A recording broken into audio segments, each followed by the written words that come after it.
Hey there guys, so the last time in the anime, we saw that Koki was fighting with his own fear and test, and the fear knew how Koki feels about Nagumo. Koki tried to resist whatever fear tried to say, but then the fake hit the bottom line and said he would even lose Shizu at this rate. Just then Nagumo comes in with Shizu on his back, and the jealous little girl gave in. Koki started attacking Nagumo because he believed in fear. Koki was always jealous, and now he thinks all the girls have been brainwashed by Nagumo, and he has to save them, so that they could follow him instead of Nagumo. Koki thinks he's the real hero, and for that he even absorbed the fake for the power. But Nagumo quickly finished Koki's games, and only killed the fake one from inside of him, because if Nagumo kills the guy, he'll have to deal with sad Kaori and Shizu, so he left him alive. Then they came to the last floor of the dungeon. It was a big castle, and for a moment, Nagumo saw someone was guarding it, but he makes his way inside of this castle where he finds a room with a magic circle. As it started to glow up, it only affected Yui and Nagumo, and it was so intense that both blacked out. And when Nagumo opened his eyes, he found Yui right in front of him. They had been brought here by others, and she had only recently awoken. And when she found the defense-less hubby in front, she couldn't hold back. But then other girls came in to stop them, and both asked them to give 2 hours. Watching it live gives a new set of emotional damage to Shizu, so the two came out in a hurry, and Ryu got punished for staring at Yui. Well, everyone was worried sick for them when they collapsed. And Nagumo apologized, but he couldn't help because Yui was so close to him, and Yui blamed that her man was handsome, that she couldn't stop. Their lovey-dovey act was causing others a relative damage, and their Tio came in. Shia forgot to tell her that the two were awake, but she knew Shia forgot because she must have caught this two in action. Strangely, she was right on the point, but aside from their mischief, Nagumo and Yui said their mind were overheated back then. Tio knew they must have a concept magic forced inside of their brain, so others believed they could return to Japan right away. But Nagumo and Yui said they must first learn all of the ancient magic. For example, Nagumo's creation magic is ancient magic, as is gravity magic, which interferes with energy, space magic of boundaries, then restoration magic, which interferes with time, spirit magic, and metamorphosis magic.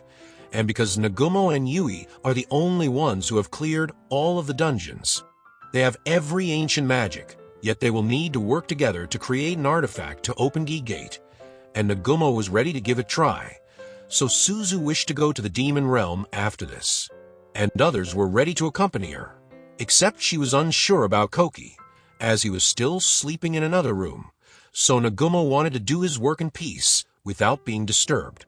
And Shia took the job of guarding them. After that, as Nagumo began his own work, everyone were trying to be positive, but Suzu was worried about what would happen with Eri in the demon realm. And Kaori said to just push on ahead, and then they'll think. Shizu said Kaori is always like this, but she had support from everyone in the room to deal with Eri. Tio also considered returning once to her own home before going to Japan, and she suggested the same to Shia, that she should visit her father too.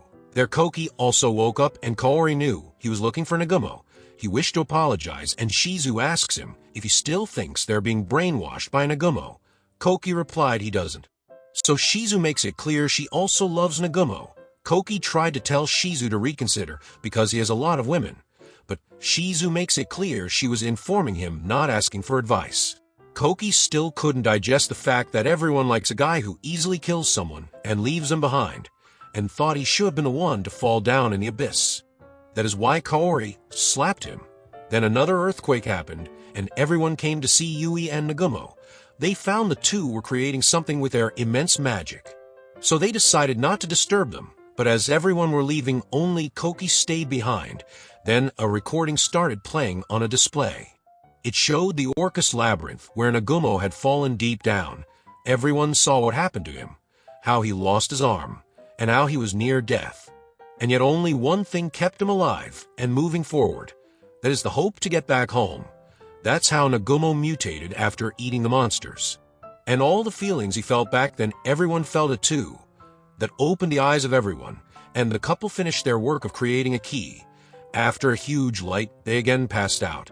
But Kaori saw they just used up their entire magic, so everything is fine.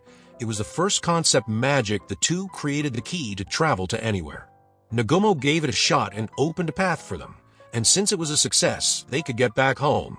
But first they need an artifact that will prevent them from being resummoned. Plus Nagumo has to pick Mio first, and luckily, they could make this artifact in that time. So Suzu wanted to go to the Demon Realm to get Eri back. And Nagumo gave her a card to open a gate to Verbergen, where she could find some beasts to tame for help. So everyone left except Shia and Tio. Tio wanted to practice her metamorphic magic, and Nagumo asked Shia if she wants to visit her father. But Shia was hesitant to visit her home because she didn't want to run into that perverted elf princess. Then, after everyone had completed their errands, it was time to leave this place. But first Shia gave Nagumo the proof of dungeon clearance, with which they received an ice dragon as a ride out. Everyone were looking forward to returning to Japan, but at the same time, Eri was planning something seriously insane with the Demon King that they had summoned the entire army of God's apostles. But our episode 16 ends right there. So stay tuned to watch another episode of this anime. And for that, subscribe the channel and hit the bell icon to receive the latest updates. Till then, take care.